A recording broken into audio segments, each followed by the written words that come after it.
साहेब reverend Girish Gaikwad यांचा देखील मी ऋणी आहे की प्रभूचं वचन सांगण्यासाठी ते नेहमी मला सहाय्य करत आहेत. आणि प्रभूच्या वचनाकडे जाण्याअगोदर आपण छोटीशी प्रार्थना करू. आमच्या प्रेमळ स्वर्गीय पित्या, आम्ही तुमच्या पवित्र नामाला धन्यवाद देतो की आजच्या या पवित्र वारी आम्हा सर्व लेकरांना तुम्ही आपल्या पवित्र मंदिरामध्ये तुमची उपकार स्तुती तुम्हाला धन्यवाद देण्यासाठी प्रभू तुम्ही एकत्रित केलं.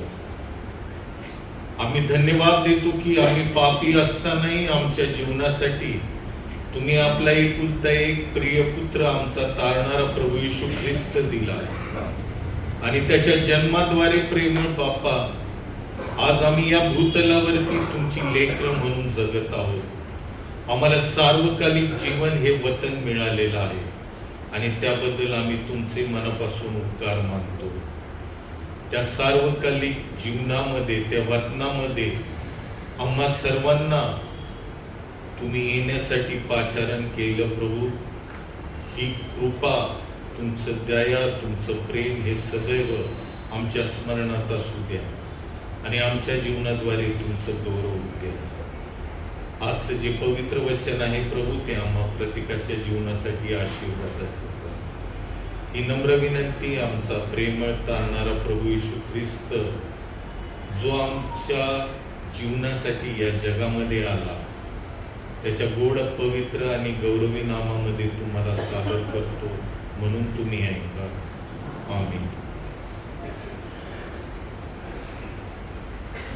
प्रियांनो, पुन्हा एक वार आम्ही सर्वजण ख्रिस्त जन्माच्या या महिन्यामध्ये आलेलो आहोत आणि खरोखर प्रभूला धन्यवाद देऊया की पुन्हा एक वार त्यांनी आपल्या प्रिय पुत्राच्या जन्माचा हा प्रसंग, हे दिवस आम्हाला दाखवलेले आहे.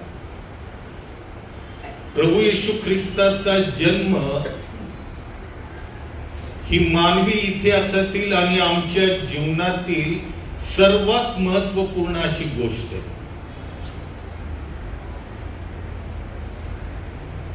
या घटने इतकी महत्वाची जगामध्ये कुठलीच गोष्ट नाहीये. जर ख्रिस्ताचा जन्मच या भूतलावर झाला नसता तर आज तुमच्या आणि माझ्या जीवनाला काहीच अर्थ नव्हता. आमचं जीवन हे केवळ मरणासाठी, नाशासाठी, नरकासाठी सिद्ध झालेलं होतं.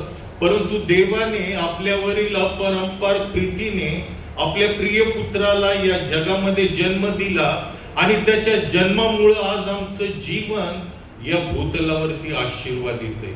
आज आम्ही सर्वजण या ठिकाणी एकत्र केवळ ख्रिस्ताचा जन्म झाला यामुळे आहोत. आणि आमच्या जन्मदिवसापेक्षा, आमचा जन्मदिवस आम्ही फार मोठ्या प्रमाणात साजरा करतो, परंतु आमच्या जन्मदिवसापेक्षाही ख्रिस्ताचा जन्मदिवस आमच्या जीवनासाठी फार महत्वपूर्ण आहे. प्रिया, तो सदैव लक्षात ठेवला पाहिजे की जर ख्रिस्त या जगात आला नसता तर आज माझं जीवन कसं असतं, कुठं असतं, काय झालं असतं, कल्पना करू शकत नाही. इतकी भयंकर गोष्ट आज आमच्या जीवनाविषयी होती. आपल्या सर्वांना ठाऊक आहे की ख्रिस्ताच्या जन्मामुळे आम्हाला काय मिळालं. ख्रिस्ताच्या जन्मामुळे आम्हाला आमच्या पापांची क्षमा मिळाली. आम्हाला देवाने नरकातून, शापातून, सैतानाच्या बंधनातून मुक्त केलं. ख्रिस्ताच्या जन्मामुळे आम्ही देवाचे पुन्हा लेकर, पुत्र आणि कन्या झालो. ख्रिस्ताच्या जन्मामुळे गणित आशीर्वाद आम्हाला प्राप्त झाले. परंतु आज जे शास्त्रभाग आपण वाचले त्या शास्त्रभागाद्वारे ख्रिस्ताच्या जन्मामुळं आम्हाला काय मिळालंय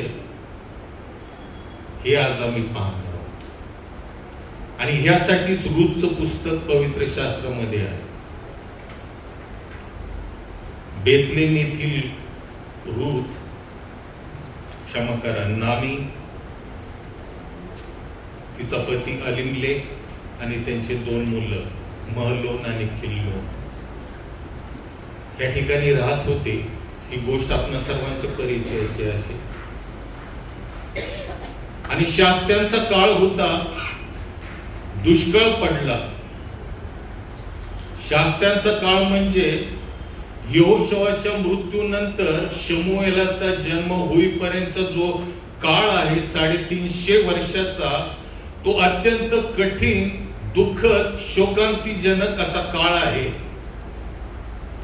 कारण या काळाविषयी शास्त्रेचं पुस्तक जर आपण वाचलं तर त्यामध्ये असं लिहिलंय, त्या सर्व पुस्तकाचा सारांश एकच आहे की त्यावेळेस जो तो आपल्या मनाला येईल त्याप्रमाणे वागत होता, देवापासून दूर होता.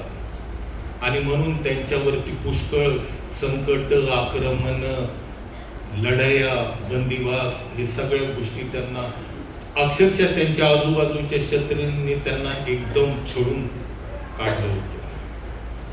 आणि या अशा काळामध्ये बेथलेम, जे भाकरीचं घर, त्याचा अर्थ काय?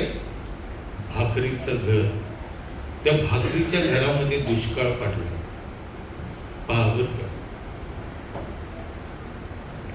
भाकरीच्या घरामध्ये दुष्काळ पडला. आणि मग अलीमलेक आपली पत्नी नामी आणि 2 लेकरं घेऊन, महलोन आणि खिल्लोन यांना घेऊन हे 4 मोवाब देशात जातात. शास्त्रांच्या पुस्तकात बघितलं तर या मोवाबांनी 18 वर्ष इस्रायलावरती राज्य केले. परंतु या ठिकाणी आपण उपासमारीने मरू नये म्हणून हे 4 जण मोवाब देशात जातात आणि त्या ठिकाणी ते जवळजवळ 10 वर्ष राहतात. परिस्थिती अशी होती की अलीमलेक त्या ठिकाणी मरतो आणि मग नामी आपल्या 2 लेकरांना त्या मोवाबी कन्यास पत्नी म्हणून करते. आणि आपल्याला ती गोष्ट माहिती आहे, आर्पा आणि रूथ. आणि पुढे असं होतं की तिचे 2 मुलं मरतात आणि फक्त नामी आणि तिच्या 2 सुना राहतात. आणि 10 वर्ष झाल्यानंतर ज्यावेळेस नामी ऐकते की देवाने आपल्या लोकांची भेट घेतली आणि दुष्काळ संपलेला आहे, आणि मग ती पुन्हा आपल्या वतनाला, लक्षात घ्या माझा शब्द जो आहे तो वतन, वतनाला जाण्यासाठी निघते. आणि मग ती म्हणते की मी म्हातारी झाले, आता मला काही मूलबाळ होणार नाही, जरी झाले तरी ते वाढूपर्यंत तुम्ही देखील म्हातारे होणार, तर तुम्ही आता परत जा आपल्या लोकांमध्ये, दुसरे लग्न करा आणि तुमचे संसार करा.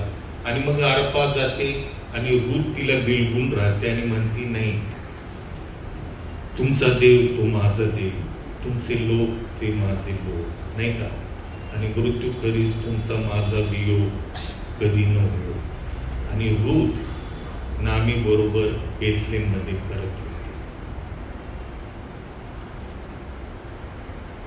नामी त्या ठिकाणी परत आलेली आहे रूथला घेऊन.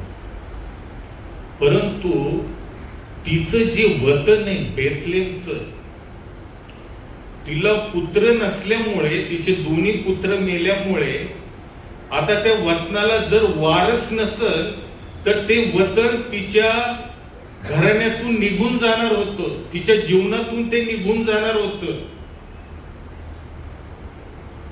आणि मग नामी एक गोष्ट करते, तिला तर ते वतन टिकवायचं होतं.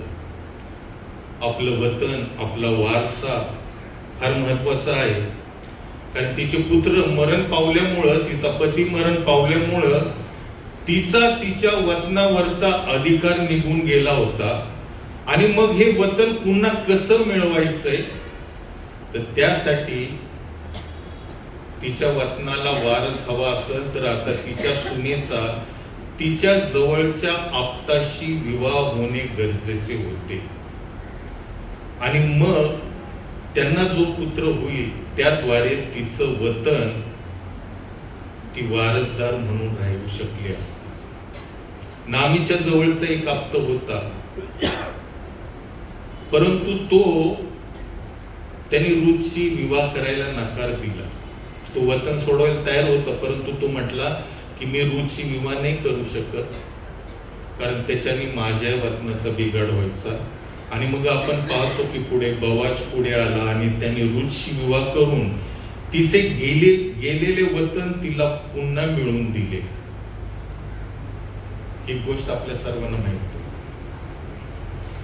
नियमशास्त्रामध्ये गेलेले वतन परत मिळवण्यासाठी एक नियम सांगितला होता, आणि तो म्हणजे तो जवळचा आप्त असला पाहिजे, शिवाय त्याच्या ठाई ती पात्रता असायला पाहिजे, आणि तिसरी गोष्ट त्याची इच्छा असायला पाहिजे. 3 गोष्टी महत्वाच्या आहेत प्रियांनो. ते वतन मिळवण्यासाठी तो जवळचा आप्त पाहिजे, त्याला ते वतन सोडवण्याचं सामर्थ्य पाहिजे, आणि तिसरी गोष्ट त्याची इच्छा पाहिजे. तो जवळचा आप्तही असेल, तो समर्थही असेल वतन सोडवण्यासाठी, परंतु जर त्याची इच्छाच नसेल सोडवायची, जसं त्या जवळच्या आप्ताने केलं, तर त्याचा काही उपयोग होणार नाही.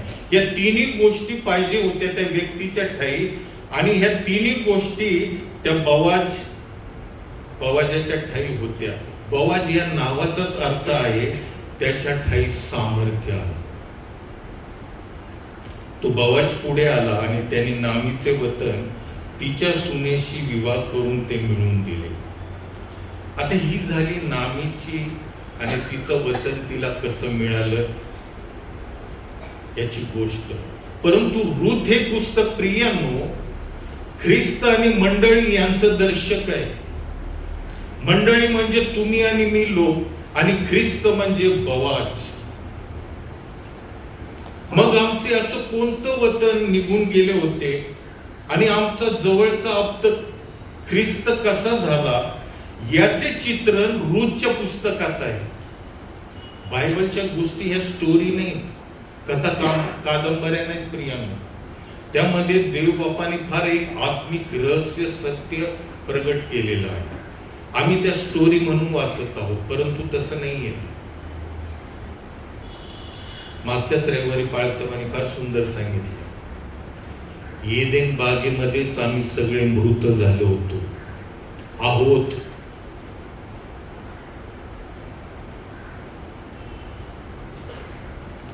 मनुष्याच्या पातकामुळे देवाने आम्हाला एदेन बागेतून त्याच्या वतनातून बाहेर काढलं होतं.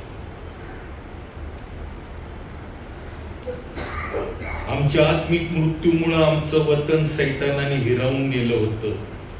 त्या वतनामध्ये आम्हाला पुन्हा आणण्यासाठी देवाने आपल्या पुत्राला या जगात पाठवलं.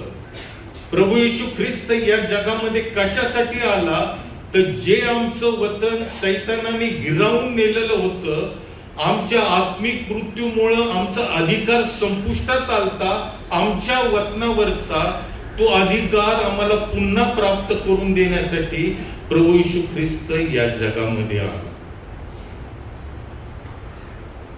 आमचा वतनावरचा अधिकार संपला होता, आम्ही एदेनच्या बाहेर गेलो होतो. आणि म्हणून प्रियांनो, वधस्तंभावरचा जो दुसरा चोर आहे ना, जो प्रभू येशू ख्रिस्ताला म्हटला, हे येशू तू ज्यावेळेस राजाधिकाऱ्याने येशील त्यावेळेस माझी आठवण कर, त्यावेळेस प्रभू येशू ख्रिस्त त्याला म्हणतो, तू आजच माझ्या बरोबर सुखलोकात असशील. सुखलोकाला हिब्रू भाषेमध्ये एदेन म्हणतात. तू आजच माझ्या बरोबर त्या वतनात असशील, एदेन मध्ये असशील. फार सुंदर प्रगटीकरण प्रभू येशू ख्रिस्ताने त्या वधस्तंभावरती. आणि म्हणून प्रियांनो, नवीन करारातील जो आपला भाग वाचला की माणसाला पुन्हा एकदा, मनुष्याला जो देवाच्या वतनातून बाहेर गेला होता त्याला पुन्हा आपल्या वतनात आणण्यासाठी देवाने जुन्या करारामध्ये एक प्लॅन केलेला आहे. तो प्लॅन असा की त्यांनी पहिल्यांदा अब्राहमाला सांगितलं, तू आपला देश, आपले गणगोत, आपले नातेवाईक सोडून मी दाखवीन त्या देशाला निघून जा. खासद्यांच्या ऊर देशामध्ये अब्राम आपलं वडील, काका लोक, हेते भाऊ लोक सगळ्यांबरोबर वतनामध्ये ऑलरेडी राहत होता. परंतु इब्रीकराच्या 11 अध्यायामध्ये आम्हाला देवाचं वचन सांगतं की अब्रामाला पाचारण झाल्यानंतर जो देश परमेश्वराने त्याला वतन म्हणून देण्यासाठी सांगितलं होतं त्या ठिकाणी जाण्यासाठी तो विश्वासाने तयार झाला. याचा अर्थ की देव बाप अब्राम ऊर देशामध्ये असताना देखील आम्हाला दाखवतोय की तो आम्हाला कुठल्या तरी त्याच्या वतनामध्ये घेऊन जाण्यासाठी उत्सुक आहे. उगीच नाही सांगितलं ना अब्रामाला, आपल्या नातलग, आपला देश, आपलं गणगोत, आपलं वतन सोड, कारण मी वतन, तुझं हे वतन नाहीये. आणि म्हणून इब्री लोकांच्या पत्राचं लेखक पुढं म्हणतो की त्याच वतनाचे वारसदार इसाक, याकूब यांच्या बरोबर त्यांनी डेऱ्यामध्ये वस्ती केली, कारण ते अशा नगराची, अशा वतनाची वाट पाहत होते ज्याला बांधणारा, ज्याला पाये आणि ज्याला बांधणारा योजणारा परमेश्वर आहे. त्याच्यानंतर आपण बघतो हे लोक अब्राम वगैरे या वतनामध्ये आले. ते वतन त्यांना मिळालं नाही, परंतु देवाने त्यांना त्यांच्या पुढील पिढीला ते देण्याचं अभिवचन दिलं. आणि मग अब्रामाचा मुलगा इसाक, इसाकाचा मुलगा याकोब, आणि मग याकोब त्याची 70 प्रिय लेकरं, 11 मुलं आणि सर्व परिवार 70 जण मिसर देशामध्ये गेले दुष्काळामध्ये. त्या ठिकाणी 350 वर्ष ते दास्य म्हणून फारोच्या ह्याच्यामध्ये राहिले, बंधनामध्ये राहिले. आणि मग देव बाप्पाने मोशेच्या करवी पुन्हा एक वार त्यांना त्या बंधनातून सोडवलं आणि सांगितलं की तुम्हाला माझ्या वतनामध्ये यायचंय, कनान देश, दुधामधाचा देश. जगिक ज्या गोष्टी आहेत त्या सर्व आत्मिक दृष्टीने तुम्ही विचार करा. या लोकांना मोशेच्या करवी 40 वर्ष रानातून त्यांनी पुन्हा एकदा या कनान देशामध्ये आले. आणि मग आपल्याला माहिती की यहोशुवाने चिठ्ठ्या टाकून 12 वंशाला वतन वाटून दिलं आणि यहूदा वंशाचा जो कालेब होता तो मला त्यांनी हेब्रोन म्हणजे जो यहूदा प्रांत होता तो निवडून घेतला आणि त्या वतनामध्ये ही नामी होती.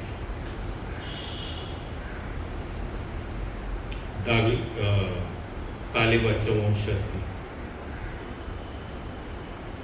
आणि म्हणून प्रियांनो, आमचं स्वर्गीय, मी तुम्हाला सांगितलं, आमचं जे वतन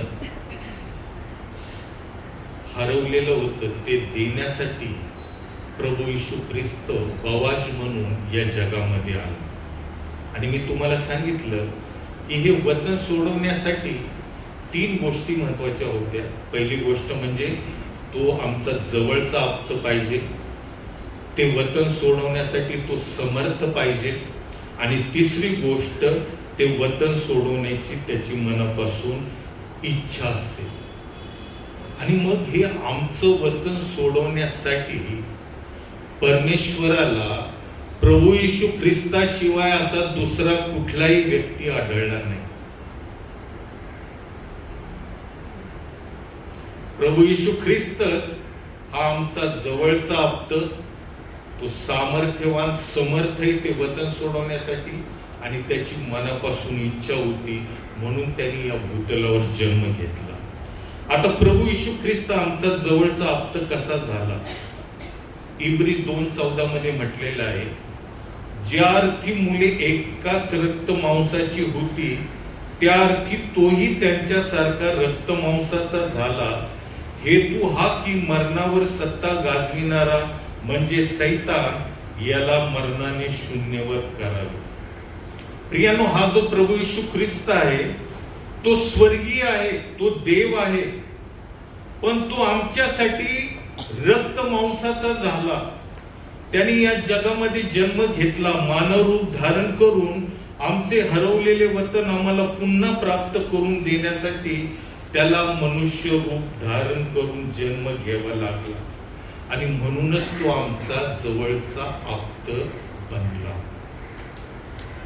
प्रभूने जर मानव जन्म घेतला नसता तर तो आमचा जवळचा आप्त कधीच झाला नसता.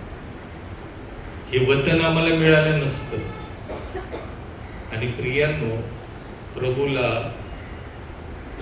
त्यासाठी आपल्या पवित्र रक्ताची खंडणी, आपल्या प्राणाचं मोल द्यावं लागलं. आमच्या प्रभूलाच तो अधिकार आहे ते वतन सोडवण्यासाठी.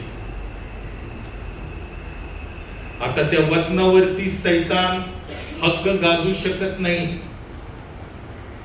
आणि म्हणून प्रियांनो, आमच्या जीवनासाठी आपलं जीवन देणारा यापेक्षा दुसरा जवळचा कुणी आप्त असू शकतो का?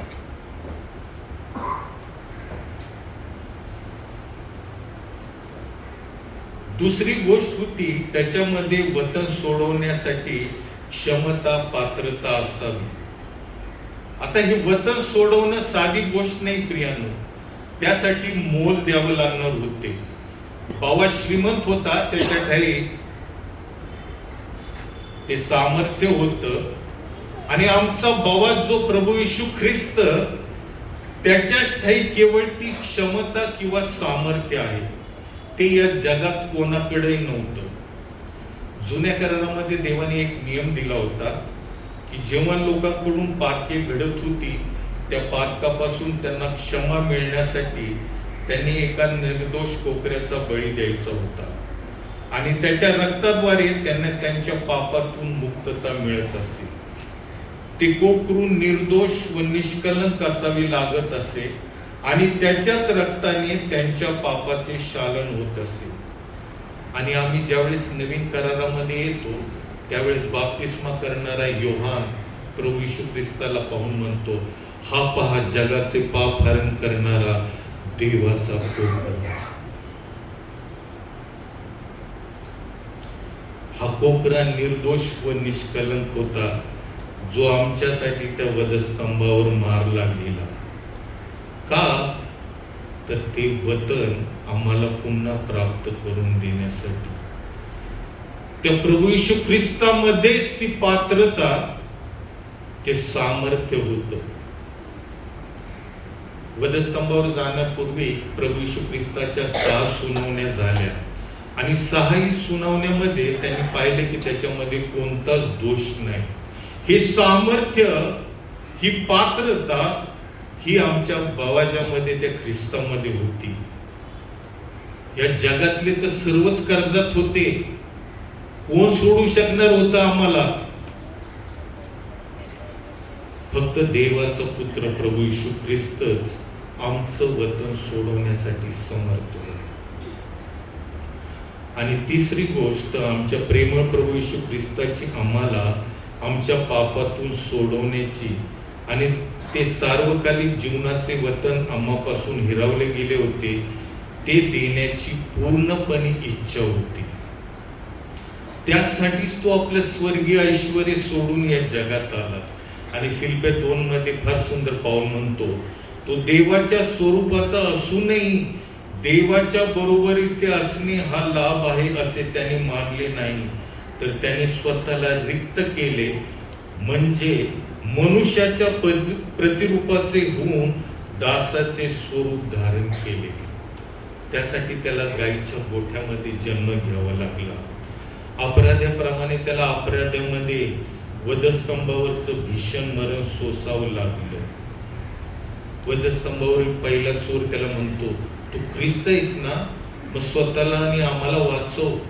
खाली जे शास्त्री परुषी होते ते म्हटले, तू जर देवाचं ख्रिस्त पुत्र असलास तर स्वतःला वाचव.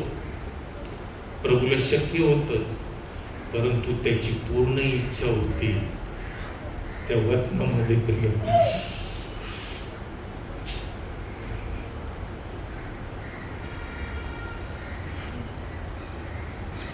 आमच्या जीवनाविषयी पूर्ण इच्छा होती, म्हणून त्याने हे सर्व सहन केलं. कोणी करणार नाही. भावाजने रूथवर युक्ती करून तिच्याशी विवाह करावा, तिला देवाच्या वचनात आणावे अशी कोणती गोष्ट रूथ जवळ नव्हती, आमच्या जवळही नव्हती. पण ख्रिस्ताने आम्हाला वधू म्हटले, आमच्यासाठी तो या जगात आला. रूथची गोष्ट बघू. ती मोआबी वंशातून आली होती. या वंशाला निवास मंडपाच्या अंगणात देखील यायचे नाही अशी परमेश्वराची आज्ञा होती. सक्त ताकीद. हा व्यसनाधीन बळी देणारा वंश होता, देवापासून दूर गेलेला शापाधीन वंश होता आणि अशा वंशातील ही रूथ. दुसरी गोष्ट, तिचा पती मरण पावला होता. वर्तमान काळ भयंकर, कोणतीच आशा नाही. आणि तिसरं म्हणजे तिचा भविष्य काळही अंधकारमय होता. तरी तिने जीवनात जो निर्णय घेतला तो तिच्या जीवनासाठी फार महत्वपूर्ण ठरला. ती बवाजाच्या शेतात सर्व वेचनास गेली आणि बवाजने तिने इस्रायलाच्या देवावर वतनावर असणारी तिची निष्ठा पाहून तिचा अंगीकार केला आणि ती त्याच्या वतनाची मालकीण झाली. रूथचे चित्र हे आमचे चित्र आहे. आमचे पूर्वज देखील या भारत देशामध्ये अन्य दैवतांची पूजा करत होते. प्रियानो, तुमचे माझे पूर्वज अन्य दैवतांची पूजा या देशात करत होते. आम्ही देवापासून दुरावलेले होतो, कोणतीच आशा नव्हती. आमचा भविष्य काळ पूर्णपणे अंधकारमय होता. केवळ मृत्यू आणि नरक यातना आमच्या वाट्याला होत्या. आणि म्हणून इफिस 2:12-13 मध्ये पाऊल म्हणतो, ते तुम्ही त्यावेळेस ख्रिस्त विरहित इस्रायल राष्ट्राबाहेरचे वचनाच्या करारास परके, आशाहीन व देवविरहित असे जगात होता. परंतु जे तुम्ही पूर्वी दूर होता ते तुम्ही आता ख्रिस्त येशूच्या ठाई ख्रिस्ताच्या रक्ताच्या योगे जवळ झाला. हो प्रियानो, ही सर्व त्या प्रेमळ प्रभूची इच्छा. म्हणून आज आम्ही त्याच्या वचनात आलो आहोत.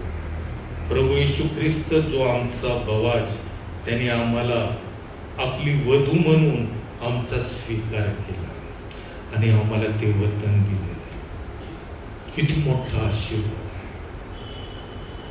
ख्रिसमस पाळतो प्रियानो, तर त्या माग किती मोठं देवाचं रहस्य, किती मोठा अर्थ आहे, नाही का? तो आम्ही लक्षात गेला पाहिजे. आणि मग पुढे आपण बघतो की बवाज आणि रूथ ओबेद झाला, ओबेदास इशाय झाला आणि इशायस दावीद झाला. आणि याच दाविदाच्या घराण्यात वंशात आपल्या प्रभू येशू ख्रिस्ताने जन्म घेतला.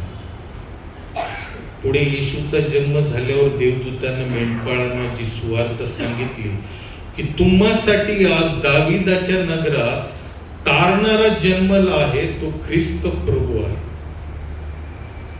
प्रभू बेथलेम मध्येच का जन्माला आला माहित आहे? दाविदाचं नगर होतं म्हणून नाही, त्याच्या पणजीने ते वतन, रूथने आधी ते वतन सोडवलं. हालेलुया. त्या सोडवलेल्या वतनामध्ये, दाविदाच्या पणजीच्या वतनामध्ये प्रभू येशू ख्रिस्ताने बेथलेम मध्ये जन्म घेतला. तुमच्यासाठी आणि माझ्यासाठी. नामीने रूथने ते वतन सोडवलं. आज आम्ही प्रभूला धन्यवाद देऊ की त्याने या जगामध्ये बवाज म्हणून याला, तो आमचा जवळचा आप्त झाला. त्याने आपल्या सामर्थ्याने, आपल्या पवित्र रक्ताचं मोल देऊन आम्हाला सैतानाच्या बंधनातून मुक्त केलं आणि आपल्या वतनामध्ये आणलेलं आहे. आणि म्हणून हे स्मरण प्रियानो या ख्रिस्त जन्माच्या काळामध्ये आम्ही सतत ठेवलं पाहिजे की त्या ख्रिस्ताच्या जन्मामुळं आज आम्ही देवाच्या वतनामध्ये आलेलो. मी इथंच थांबतो, कारण पुढं कार्यक्रम आहे. परंतु आज मॅगझिन कमिटीचा संडे आहे आणि मला तुम्हाला एक सांगायचं आहे प्रियानो, मोनिकाताई यांना आणि कमिटी त्यांची हे सर्वजण मासिकाचं फार कष्टाचं काम करत आहे. मला वाटतं आपले 200 लोक आहेत इथं, नाही का? रूथनी सर्व वेचला. त्या सर्व म्हणजे माहित आहे ना, पिकाच्या जे काही पाठीमागं उरतं पीक गोळा केल्यानंतर ते, आणि ती त्या शेताची मालकीण झाली.